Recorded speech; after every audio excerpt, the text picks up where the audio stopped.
प्यारे दोस्तों, आप सभी को मेरा नमस्कार। मैं आप सभी सम्मानित साथियों का हार्दिक स्वागत करता हूं इस क्लास में। दोस्तों, जैसा कि आप जानते हैं, हमने अपनी पिछली वीडियो में अपने सिलेबस के ओवरव्यू के विषय में बात की थी और आज उसी ओवरव्यू को लेकर के आगे चले हैं हम लोग। और उसमें से जो हमने बोला था, सबसे पहले कंप्यूटर इंट्रोडक्शन चलेगा और उसी की क्लास आज हम आप लोग के सामने लेकर के आए हैं। उम्मीद करते हैं कि आप इस क्लास में थोड़ा सा इंटरेस्ट बनाएंगे और चीज़ें आपको समझ में आएंगी। तो आइए शुरू करते हैं इस अपनी क्लास को। मेरे भाई, सबसे पहली बात आप देखेंगे कंप्यूटर इंट्रोडक्शन में कंप्यूटर इंट्रोडक्शन में today is the computer age. आज हमारा किस चीज का युग है? वो एज का इन मतलब कंप्यूटर का युग है। किसका है? कंप्यूटर का युग है। और इंफॉर्मेशन एज, या आप सोशल मीडिया वगैरह पे जैसे प्लेटफॉर्म पे आप क्या देखते हैं? सारी इंफॉर्मेशन ही तो देखते हैं आप। तो आज हम किस युग में जुड़ रहे हैं? आज हम कंप्यूटर की एज में या इंफॉर्मेशन की एज में हैं। अगर हम उस एज में हैं तो कंप्यूटर लिटरेसी कितनी इंपॉर्टेंट है, जरा हमारे लिए ये बताइए। कंप्यूटर लिटरेसी, कंप्यूटर की साक्षरता, कंप्यूटर की नॉलेज हमारे लिए कितनी इंपॉर्टेंट है? बहुत ही ज्यादा इंपॉर्टेंट है। Computer literacy is must for all. हम लोग के लिए कंप्यूटर लिटरेसी बहुत ही ज्यादा इंपॉर्टेंट है। इट मीन्स, इसका मतलब यह है कि आपको इन सारी चीजों को जानना होगा। कैसे जानना होगा, हम आपको बताएंगे। जैसे क्या क्या चीजों को जानना होगा: what is computer, what are computer parts, applications of computer, operating system, या how to operate system. Operating system के विषय में हम इसके बाद वाले प्लेलिस्ट में देखेंगे। अभी के लिए इतना ही चीजें। तो आ जाइए दोस्तों, शुरू करते हैं। अब मैं आपसे पूछना चाह रहा हूँ कि कंप्यूटर का आप यूज कहाँ कहाँ देखते हैं? किस किस एरिया में कंप्यूटर का यूज होता है? तो आप कहेंगे, भैया कंप्यूटर का यूज तो हम आज अपनी लाइफ के हर एक फील्ड में देखते हैं। कि ऐसा कोई फील्ड फील्ड नहीं होता है जहाँ पे कंप्यूटर का इस्तेमाल ना किया जा रहा हो। जैसे एग्जाम्पल में भैया कुछ बताने के लिए तो आपके साथ स्लाइड पे लगी हुई है। जैसे बिजनेस है, बैंकिंग है, इंश्योरेंस है, education, marketing, health care, engineering design, military, communication, government इत्यादि जगहों पे हम कंप्यूटर के यूजेस देखते हैं। ये क्या है? एप्लीकेशंस हैं। कहाँ कहाँ पे हम इसको यूज करते हैं। हाँ, इतनी बातें आपको समझ में आई कि हम कंप्यूटर का यूज कहाँ कहाँ करते हैं? अच्छा जी, इतनी बातें समझ में आ गई तो आगे चलते हैं हम। और ये फैक्ट की बात है जो तो लगभग लगभग सारे बच्चे जानते ही रहते हैं। Who is the father of computer, से पूछा जाता है तो आप बताएंगे कौन? Charles Babbage, father of computer. Charles Babbage is the father of computer. एक minute, Charles Babbage father of computer. Charles Babbage ने सबसे पहले क्या चीजों को डेवलप किया है, किस तरीके से उन्होंने हमारे लिए कंप्यूटर्स बनाए हैं? तो दोस्तों, सबसे पहले चार्ल्स बेबेज साहब ने सबसे पहले डिफरेंस इंजन का आविष्कार किया था। सबसे पहले किस इंजन का आविष्कार किया था? डिफरेंस इंजन का आविष्कार किया था। और कब किया था? 14 जून 1822 में किया था। कब किया था? 14 जून 1822 में किया था। इसके बाद उन्होंने, ये पहला मैकेनिकल कंप्यूटर था। एग्जाम में पूछते हैं कि पहला मैकेनिकल कंप्यूटर जिसको चार्ल्स बेबेज ने 14 जून 1822 में बनाया, उसका नाम क्या था? Difference engine. अब इसी क्वेश्चन को घुमा के पूछ सकता है कि डिफरेंस डिफरेंस इंजन के इन्वेंटर कौन है, डिफरेंस इंजन का आविष्कार किसने किया। ये सारी चीजें आपको पूछ सकता है। दूसरा है digital mechanical general purpose computer. और ये जो digital mechanical general purpose computer है, ये कब आया? 1837 में आया। इसका नाम क्या था? Analytical engine. अब मैं आपको बता दूं, इस एनालिटिकल इंजन में अपने दुनिया की पहली दुनिया की पहली प्रोग्रामर, जिनका नाम था एडा लवलेस, जिनको हम मदर ऑफ कंप्यूटर के नाम से जानते हैं, उन्होंने इसके अंदर प्रोग्रामिंग की थी। इसलिए हम एडा लवलेस को फर्स्ट कंप्यूटर प्रोग्रामर भी बोलते हैं। तो इतनी बात आपको समझ में आई होगी, उम्मीद करते हैं। आगे चलते हैं। ये है, देखिए, मदर ऑफ कंप्यूटर एडा लवलेस, फर्स्ट कंप्यूटर प्रोग्रामर।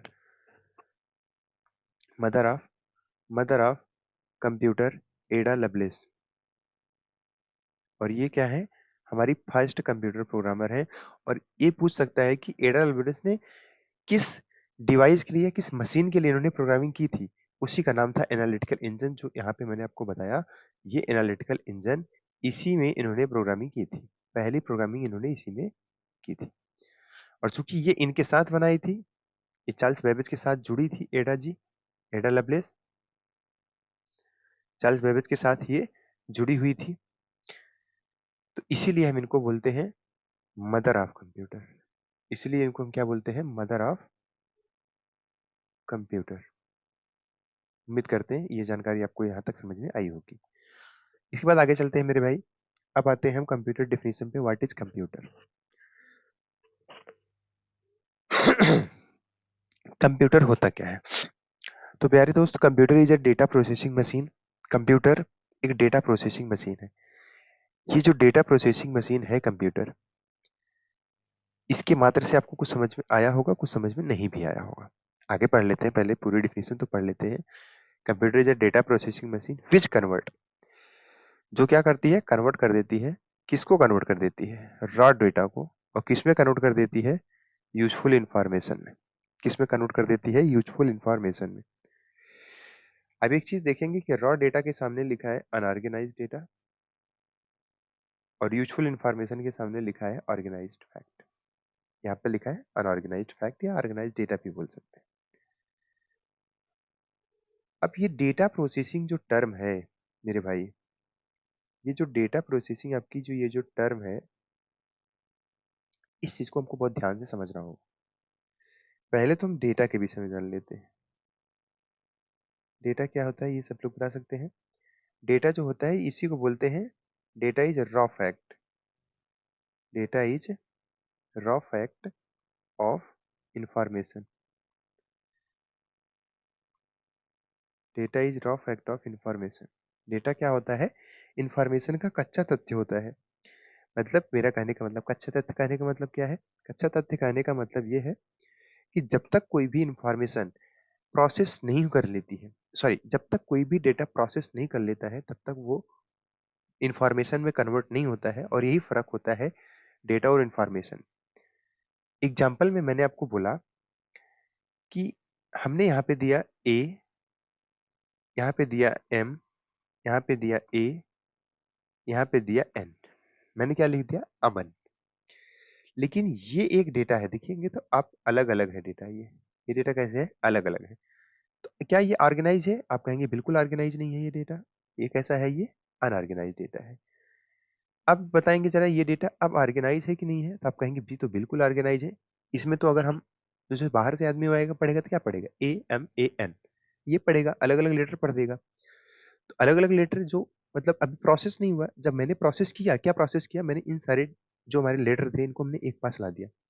और जब मैंने इसको अपने एक पास ला दिया, तो ये किसी एक का नाम इंडिकेट कर रहा है। अमन किसी का नाम हो सकता है। तो अब ये अमन कोई एक सेंस दे रहा है, जबकि ए एम ए एन ये कोई सेंस नहीं दे रहा है। तो ये डेटा है। जो कोई सेंस नहीं दे रहा है वो क्या है? वो डेटा है। और जो आपको ये इंफॉर्मेशन, जो ये आपको अभी जो प्रोसेस होकर के मिला है आपको अमन, ये क्या है? आपका इंफॉर्मेशन है। ये क्या है? आपका इंफॉर्मेशन। तो उम्मीद करते हैं कि समझ में आया होगा।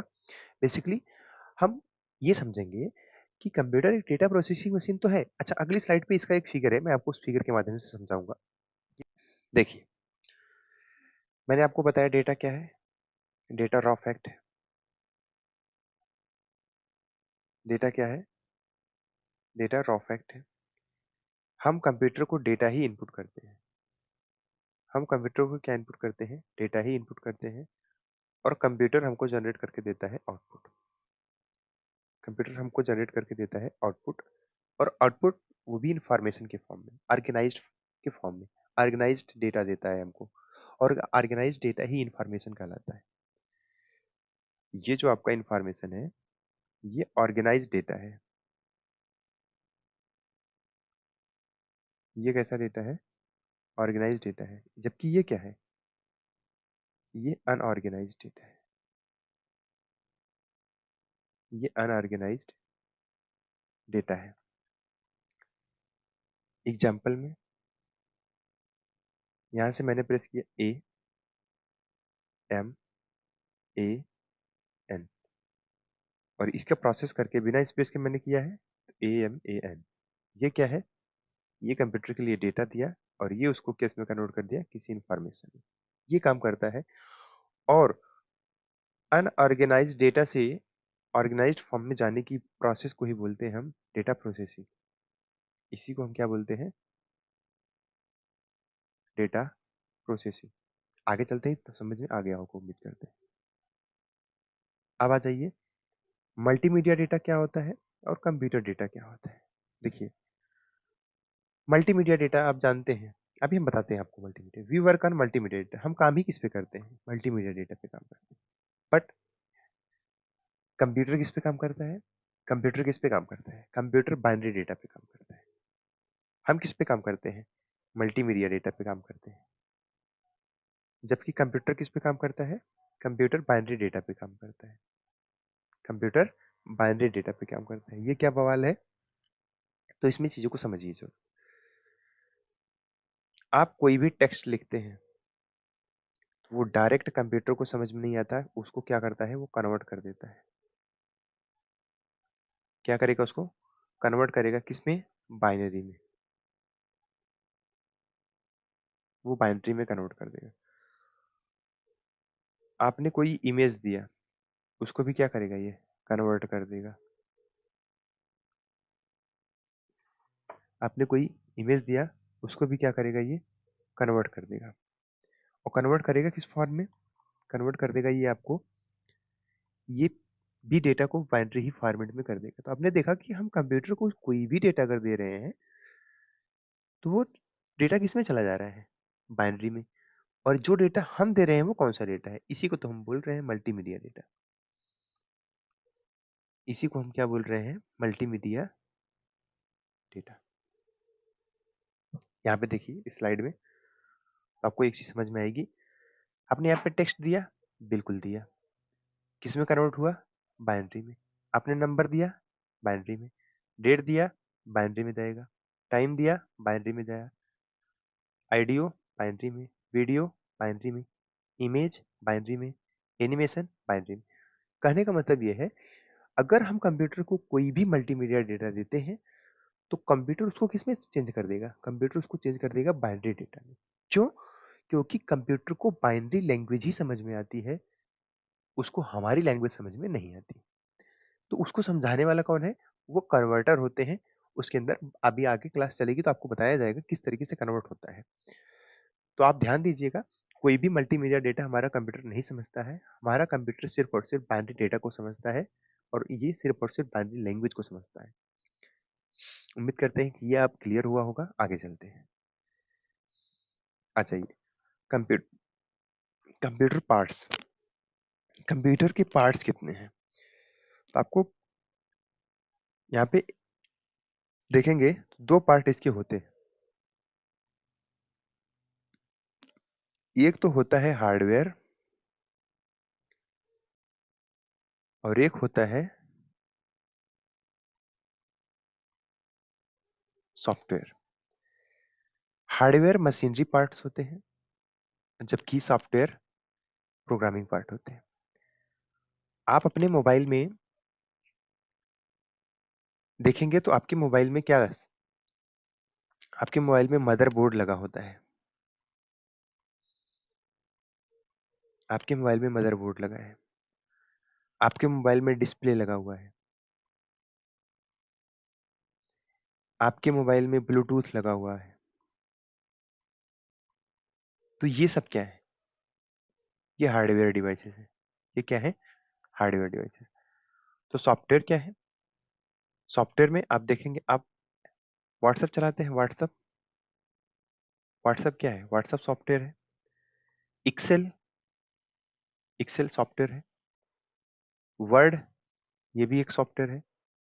तो कहने का मतलब हो गया कि ये प्रोग्रामिंग पार्ट जो होते हैं ये हमारे क्या कहलाते हैं? ये सॉफ्टवेयर कहलाते हैं। प्रोग्रामिंग पार्ट को हम क्या बोलते हैं? सॉफ्टवेयर। और मशीनरी पार्ट को हम क्या बोलते हैं? हार्डवेयर। मशीनरी पार्ट को हम क्या बोलते हैं? हार्डवेयर। समझ लेते हैं थोड़ा इसकी डिफिनीशन, और आप अपना नोट्स बनाते रहिएगा मेरे साथ। हार्डवेयर क्या होता है? Hardware, hardware parts are the physical component of your computer. आपके कंप्यूटर के कैसे पार्ट होते हैं? हार्डवेयर फिजिकल पार्ट्स होते हैं, और फिजिकल पार्ट क्या होते हैं? जिसको हम टच कर सकें। फिजिकल पार्ट्स क्या होते हैं? जिसको हम टच कर सकें। Hardware parts can be divided into following two category. Hardware part भी दो दो कैटेगरी में होते हैं, एक तो कंपलसरी होता है और एक ऑप्शनल होता है। तो हार्डवेयर को एक बार फिर से समझते हैं। हार्डवेयर आपके कंप्यूटर का फिजिकल कंपोनेंट होता है। हार्डवेयर आपके कंप्यूटर का फिजिकल कंपोनेंट होता है, फिजिकल घटक होता है। इसका मतलब ये होता है कि आप अपने कंप्यूटर के अंदर उन सभी पार्ट जिसको आप टच कर सकते हैं उसको हम हार्डवेयर बोलते हैं। जिसकी अपनी एक कोई एग्जिस्टेंस है उसको हम क्या बोलते हैं? हार्डवेयर बोलते हैं। ये दो तरह के हार्डवेयर होते हैं। एक तो होता है कंपलसरी हार्डवेयर और एक होता है optional hardware.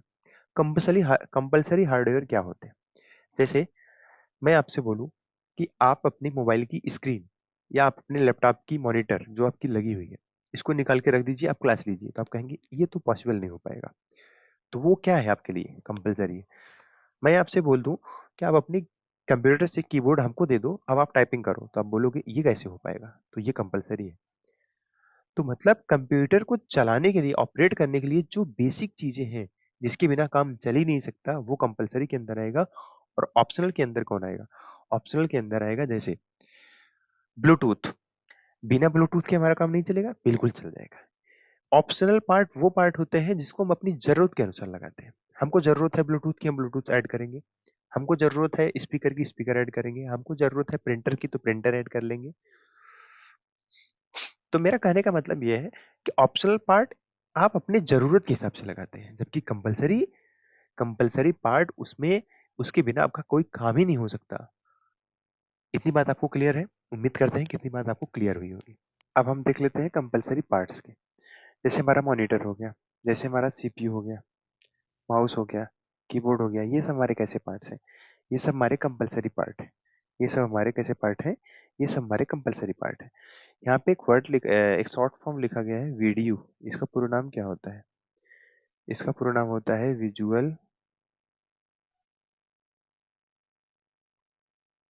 Display unit. CPU का सीपीयू का पूरा नाम क्या होता है भाई? Central processing unit. Central processing unit. Central processing unit. Optional part क्या होते हैं? There are number of optional parts. Optional parts या optional hardware parts in your computer. आपके पास कंप्यूटर में ना अटैच करने के लिए बहुत सारे अलग अलग प्रकार के, तमाम सारे, बहुत सारे आपके हार्डवेयर पार्ट्स मिल जाएंगे। लेकिन आप वही हार्डवेयर पार्ट अटैच करते हैं जिससे आपको अपना कोई स्पेसिफिक टास्क परफॉर्म करना हो। जैसे प्रिंटर आप कब अटैच करते हैं? जब आपको किसी भी चीज को प्रिंट करना होता है। स्कैनर कब करेंगे? जब हम किसी भी चीज को स्कैन करेंगे। इसी तरीके से माइक, वेबकैम, स्पीकर, वाईफाई, ये क्या है? ये हमारे ऑप्शनल पार्ट है। इसको हम अपनी जरूरत के अनुसार इंस्टॉल करते हैं इन सारे हार्डवेयर को। लेकिन जो भी आपने कंपलसरी में देना देखा, तो वो ऐसे पार्ट हैं जिसके बिना आपका कंप्यूटर नहीं चल सकता है। ठीक है, इतनी बात आपको समझ में आई? एकदम क्लियर है? आगे आइए। अब हम लोग पढ़ते हैं हार्ट, बैकबोन ऑफ कंप्यूटर। मैं आपसे पूछूं, आपका टोटल जो ब्लड सर्कुलेशन है वो कौन देखता है? तो आप कहेंगे ब्लड सर्कुलेशन का सारा काम तो हार्ट देखता है हमारा। इसी तरीके से कंप्यूटर के अंदर जो मदरबोर्ड होता है वो कंप्यूटर का हार्ट होता है। कंप्यूटर का जो मदरबोर्ड होता है ये कंप्यूटर का हार्ट होता है, या आप कह सकते हैं कंप्यूटर की बैकबोन होती है। इतनी बात समझ में आई? तो जो मदरबोर्ड है, देखिए क्या लिखा गया है, मदरबोर्ड की डिफिनीशन है यहाँ पे कि motherboard is the backbone that tie the computers component together. देखो, मदरबोर्ड जो होता है ना, यहाँ पे लिखा गया है रेक्टेंगुलर कार्ड होता है, इसी को हम मेन बोर्ड बोलते हैं। तो मदरबोर्ड जो है ना, एक रेक्टेंगुलर कार्ड होता है जो अपने पास जो अदर कंपोनेंट है उनको भी जुड़ा हुआ होता है। अदर जो कंपोनेंट है उनको भी क्या करेगा? जोड़े रहेगा, ताकि वो आसानी से एक दूसरे से कम्युनिकेट कर पाए, ताकि वो एक दूसरे से आसानी से कम्युनिकेट कर पाए टाई अप करके। तो मदरबोर्ड क्या है? Is the backbone that tie the computers component. एक दूसरे कंपोनेंट क्या करते हैं? एक दूसरे के साथ टाई अप करते हैं। Ties the computers component together at one spot, एक जगह पे। And allow them to talk with each other, और उनको ये अलाउ करता है मदरबोर्ड कि वो आपस में एक दूसरे से इंफॉर्मेशंस को शेयर कर सकें, और एक दूसरे की वो अपने एक इंफॉर्मेशन को एक जगह से दूसरी जगह पे शेयर कर सकें। आप कहने का मतलब ये हो गया यहाँ पे, एक मिनट देखिए, अब यहाँ से रिकॉर्ड लेना है कि ये जो मदरबोर्ड है ये अदर कंपोनेंट को भी आपस में जोड़े हुए हैं, आपस में टाई अप किए हुए हैं, ठीक है ना। तो इस तरीके से ये काम करता है ताकि वो एक दूसरे से टॉक कर सके, allow them to talk each other. और ये एक रेक्टेंगुलर कार्ड शेप में होता है, रेक्टेंगुलर कार्ड होता है जिसको हम मेन बोर्ड के नाम से जानते हैं। कैबिनेट क्या होता है, इसको हम बोलते हैं सिस्टम केस। कैबिनेट एक बॉक्स होता है। Cabinet cabinet is a box which provide place, जो हमको क्या देता है, जगह देता है, प्लेस प्रोवाइड करता है। किसके लिए प्लेस प्रोवाइड करता है, install motherboard and maximum component of PC, कि आप इसके अंदर मदरबोर्ड और पीसी के जो मैक्सिमम कंपोनेंट है इसके अंदर आप इंस्टॉल कर सकें। ये क्या है, कैबिनेट है। ये क्या है आपका, कैबिनेट है। तो कैबिनेट एक बॉक्स होता है जिसके अंदर आप मदरबोर्ड और पीसी के जो मैक्सिमम कंपोनेंट है, जैसे एसएमटी, जैसे आपका जो है स्विच मोड पावर सप्लाई है, अभी आगे लिस्ट दिए गए हैं, स्विच मोड पावर सप्लाई है, सीपीयू है, रैम है, रोम है, हार्ड डिस्क है, ये सब इसी के अंदर इंस्टॉल की जाती है। जैसे एसएमपीएस है, इसका पूरा नाम होता है switch mode power supply, important है, इसका पूरा नाम पूछा जाता है। Switch mode power supply, motherboard, CPU, heat sink, RAM, ROM, hard disk, system fan, sound card, graphics card, ETC. यहाँ पे दिया गया हीट सिंक, ही समझ में नहीं आया होगा, इसी को हम बोलते हैं सीपीयू फैन वगैरह। ये देख रहे हैं ना, कोई प्रोसेसर जब काम करते करते हीट होने लगता है तो ये फैन उसकी हीट को एडजस्ट करने के लिए काम आता है, इसलिए उसमें लगा हुआ होता है। सॉफ्टवेयर क्या होते हैं, अब हम तो हार्डवेयर पे चर्चा कर चुके हैं, अब सॉफ्टवेयर पे आते हैं। Software is the programming part. Software कौन सा पार्ट है, प्रोग्रामिंग पार्ट है आपके कंप्यूटर सिस्टम का, which is actually a combination of program, जो किसका कॉम्बिनेशन होता है, जो प्रोग्राम का कॉम्बिनेशन होता है, जो किसका कॉम्बिनेशन होता है, प्रोग्राम का कॉम्बिनेशन होता है। एग्जाम्पल में जैसे फोटोशॉप हो गया, MS office, Windows, Corel Draw. देखो बेसिकली मैं आपको यहाँ पे एक फिगर बना दे रहा हूँ, उसके माध्यम से आप समझ लेना। ये है हमारा, यहाँ पे हमको सॉफ्टवेयर क्रिएट करना है, सॉफ्टवेयर बनाना है, सॉफ्टवेयर डेवलप करना है, सॉफ्टवेयर। तो सॉफ्टवेयर जब बनाएंगे तो ये बनेगा कलेक्शन ऑफ प्रोग्राम से,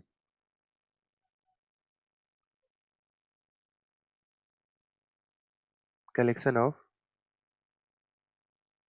प्रोग्राम। और ये प्रोग्राम कहाँ से आएगा, ये आएगा कलेक्शन ऑफ,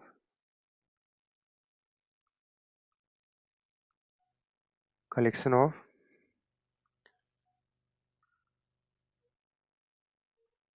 इंस्ट्रक्शन से। इंस्ट्रक्शंस कहाँ से आएंगे, कलेक्शन ऑफ स्टेटमेंट से, collection of statement, collection of statement. और स्टेटमेंट आएंगे collection of, collection of source code, source code से। सोर्स कोड क्या होता है, सोर्स कोड मेरे भाई होता है प्रोग्रामिंग लैंग्वेज का यूज करके जो कोड हम लिखते हैं उसी को हम बोलते हैं सोर्स कोड। और ये सोर्स कोड मिल करके क्या बनाते हैं, स्टेटमेंट। और बहुत सारे स्टेटमेंट इंस्ट्रक्शन बनाते हैं, और अलग अलग इंस्ट्रक्शन को हम ग्रुप करते हैं, और उन सारे ग्रुप को एक साथ ग्रुप करते हैं तो वो प्रोग्राम बनाते हैं। और प्रोग्राम से हमको क्या मिलता है, सॉफ्टवेयर बनता है। इतनी बात आपको समझ में आ गई। अब यहाँ पे लिखा भी गया है कि सॉफ्टवेयर, प्रोग्राम और इंस्ट्रक्शन, सॉफ्टवेयर, प्रोग्राम और इंस्ट्रक्शन। सॉफ्टवेयर क्या है भैया, collection of programs, collection of instructions. Program क्या है, कलेक्शन ऑफ इंस्ट्रक्शन ऑफ, ये ऐसे समझे आओ, इधर चले जाओ ऐसे ही। कलेक्शन ऑफ इंस्ट्रक्शन क्या बनाएगा, प्रोग्राम। कलेक्शन ऑफ प्रोग्राम्स क्या बनाएगा, सॉफ्टवेयर। इतनी बात समझ में आई। और इंस्ट्रक्शन कहाँ से आएगा, स्टेटमेंट से आएगा। Statement in any particular language, किसी भी कंप्यूटर की कोई भी पर्टिकुलर लैंग्वेज, जैसे सी, सी प्लस प्लस, जावा, सी शार्प, विजुअल बेसिक, इन सब का यूज करके आप जो स्टेटमेंट लिखते हैं उन सारे स्टेटमेंट को हम एक साथ कंबाइन करते हैं, कंबाइन करके इंस्ट्रक्शन बनाते हैं, इंस्ट्रक्शन बना के हम प्रोग्राम बनाते हैं और प्रोग्राम से क्या बन जाता है, सॉफ्टवेयर बन जाता है। इतनी बात आपको क्लियर है जी। ये देख लीजिए, ये उसी को यहाँ पे दिखाया गया है। ये देखिए बहुत सारे इंस्ट्रक्शन हो गए, यहाँ पे कुछ इंस्ट्रक्शन का ग्रुप हो गया और यहाँ पे कुछ इंस्ट्रक्शन का ग्रुप हो गया, और ये अलग अलग इंस्ट्रक्शन ये प्रोग्राम दे रहा है, ये प्रोग्राम बना रहा है और ये प्रोग्राम बना रहा है, और ये सारे प्रोग्राम मिलकर के एक सॉफ्टवेयर को बना रहे हैं। ये सारे प्रोग्राम मिलकर के एक सॉफ्टवेयर को बना रहे हैं। रिटर्न, ये इंस्ट्रक्शन लिखेगा कौन, return by the programmer using any computer language, मतलब प्रोग्रामर के द्वारा किसी भी कंप्यूटर लैंग्वेज जैसे सी, सी प्लस प्लस वगैरह का यूज करके ये बनाया जाता है। दोस्त, आज की क्लास हम यहीं तक रखेंगे, इसके बाद वाली क्लास में इसके बाद चर्चा करेंगे, और क्लास को हम यहीं पे करते हैं द एंड। और उम्मीद करते हैं कि आपको ये क्लास पसंद आएगी, आपको ये जानकारी अच्छी लगेगी, तो चैनल को शेयर करना और सब्सक्राइब करना नहीं भूलिएगा। और अगर क्लास अच्छी लगे, आपको कोई सजेशन हो, तो आप कमेंट बॉक्स में दे सकते हैं। तो आप सभी को मेरा प्यारा सा नमस्कार, जय हिंद।